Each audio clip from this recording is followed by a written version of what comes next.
कि यह किसान आंदोलन सिर्फ किसानों का आंदोलन नहीं है। यह किसान आंदोलन सिर्फ खेती को बचाने का आंदोलन नहीं है। यह आंदोलन सिर्फ किसानों को एमएसपी का लाभ मिल जाए इसका आंदोलन नहीं है। यह विनती करते हुए इसलिए मैं कह रहा हूं कि इस आंदोलन के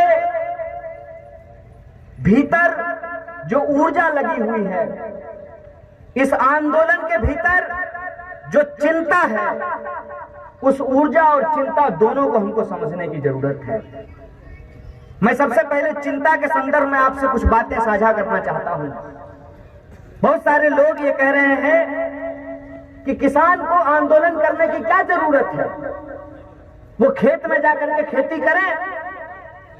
कुछ लोग तो यहां तक कहने लगे हैं कि ये किसान है ही नहीं, ये राजनीतिक दलों के भारे पे बुलाए गए लोग हैं।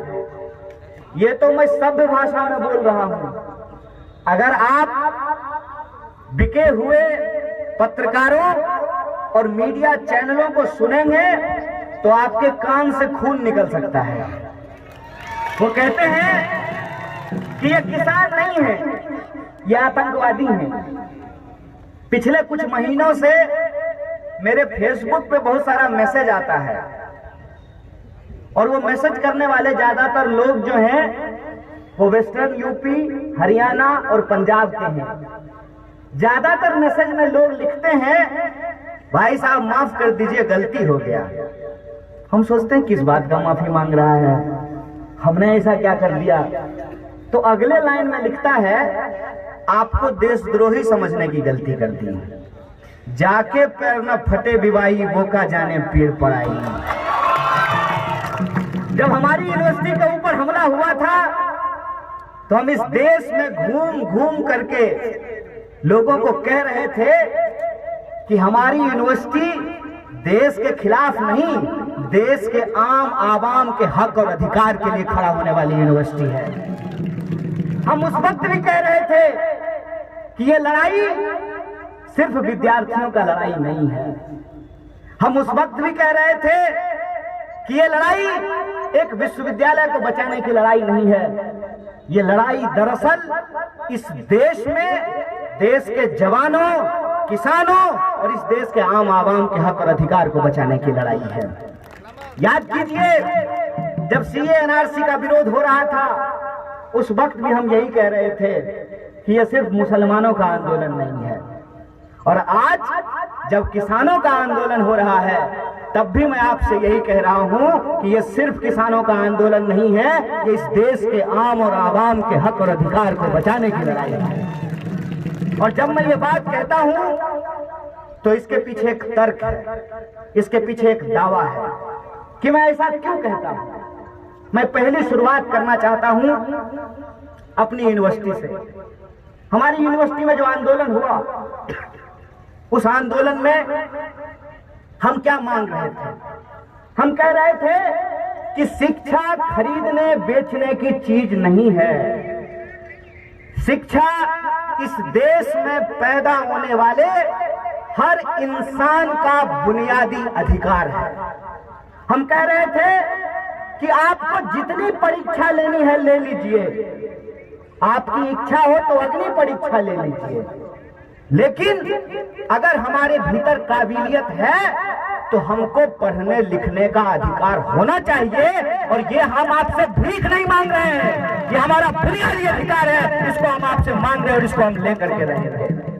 तो बहुत सारे लोगों ने कहा कि शिक्षा सस्ती अच्छी क्यों होनी चाहिए? जिसके पास पैसा है वो पढ़े, जिसके पास पैसा नहीं है वो नहीं पढ़े।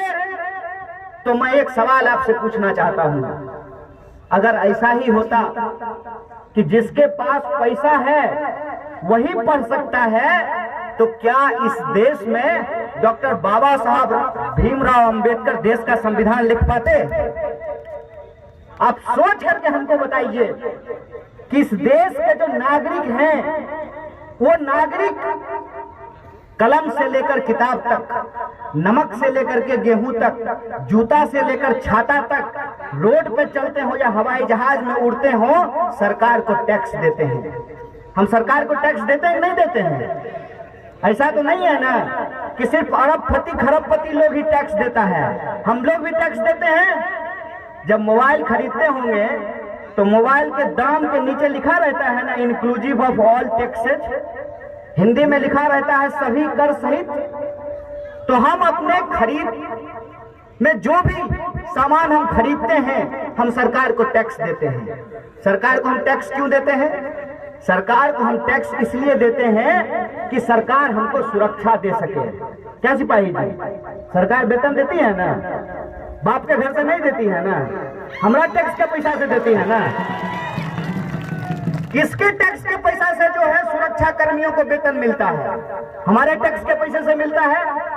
तो सरकार हमको सुरक्षा दे सके। दूसरा, सरकार हमको शिक्षा दे सके। तीसरा, सरकार हमारे लिए स्वास्थ्य की व्यवस्था कर सके। चौथा, सरकार हमारी बुनियादी जरूरतों को पूरा कर सके, इसके लिए हम सरकार को टैक्स देते हैं। देते हैं कि नहीं देते हैं? सरकार अगर हमारे लिए शिक्षा की व्यवस्था नहीं करे, सरकार अगर हमारे लिए स्वास्थ्य की व्यवस्था नहीं करे, सरकार अगर हमारी सुरक्षा की व्यवस्था नहीं करे, तो सरकार को टैक्स हम क्यों दें? ये सवाल हमारे मन में आना चाहिए ना। सरकार को हम टैक्स क्यों देते हैं? ताकि सरकार हमारी